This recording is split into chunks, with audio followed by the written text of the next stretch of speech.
Hi guys, hope everybody is doing well out there.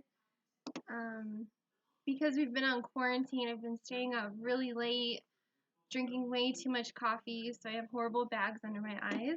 But I'm going to talk about a couple of things that really helped me back when I had seborrheic dermatitis.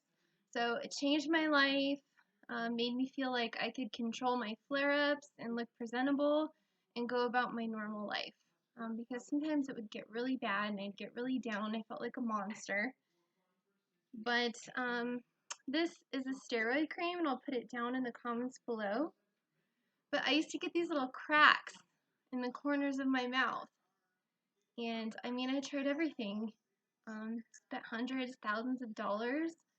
I went through a time when I was seen by a naturopath, actually made things worse.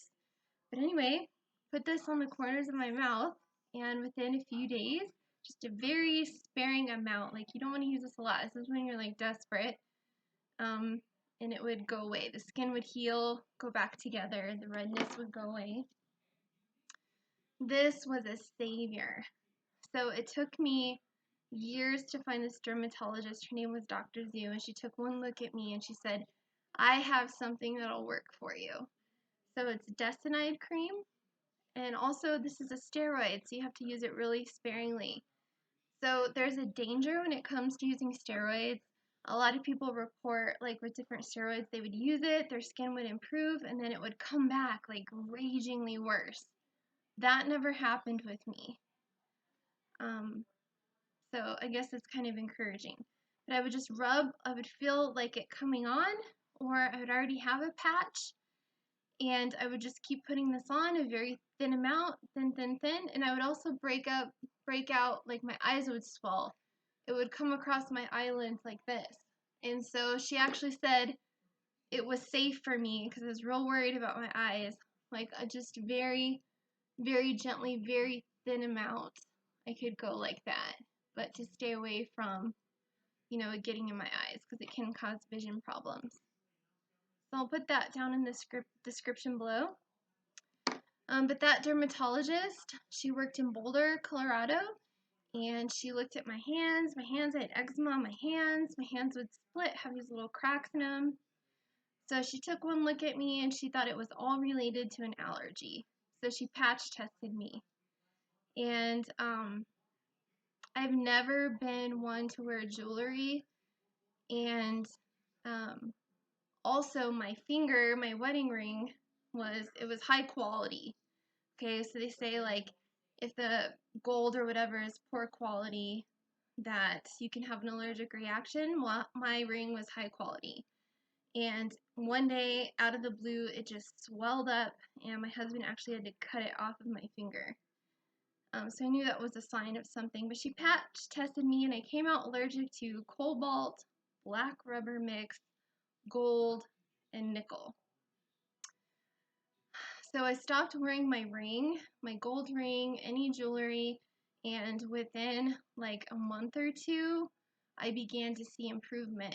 And actually, where they patch tested me, I had a hive, like a boil, where the gold was, and that took 2 years to go away. And I would put steroid cream on it and everything. My body just did not like the gold. But I've done a lot of crazy things in my life. I've gone on these fat cleanses. I've always been into like natural stuff. I've gone on like bentonite clay fats, and I think that I've kind of abused my body, and I think that has contributed to the allergies.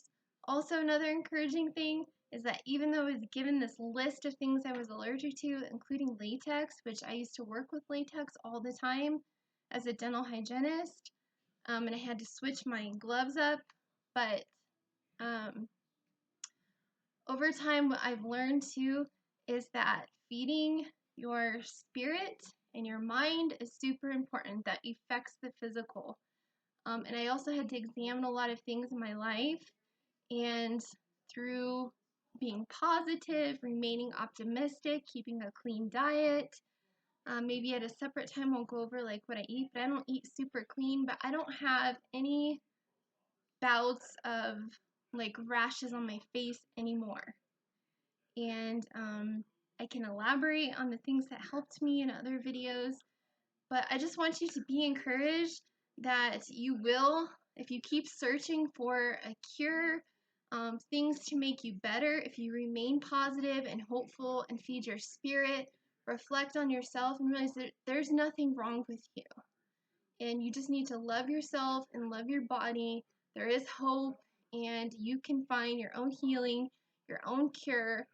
And I just want to encourage you. Nobody in my family history has dealt with these issues, so that made me feel kind of even more alone. I know people commented, like in the last video, oh, you have bad genetics and all this stuff, but anything can happen to anybody. And you know, a lot of it does begin in here, and like whole body healing, soul, inner healing. But these two creams really helped me a lot in finding out what I was allergic to and what my triggers were. And over time, my immune system has kind of healed a little bit. So like I'm able to actually like touch metal or other things, and my lungs don't close up, because I got to the point where I was having like breathing issues. Like I were like touch something gold, like it was crazy bad. But anyway, I've healed a lot, and actually, even though they say it's not possible, my immune system has grown more and more tolerant, and I've been able to actually reintroduce some of the things that I used to strongly react to. So stay safe, stay healthy, and I hope there was something in this video that helped you. Thank you guys.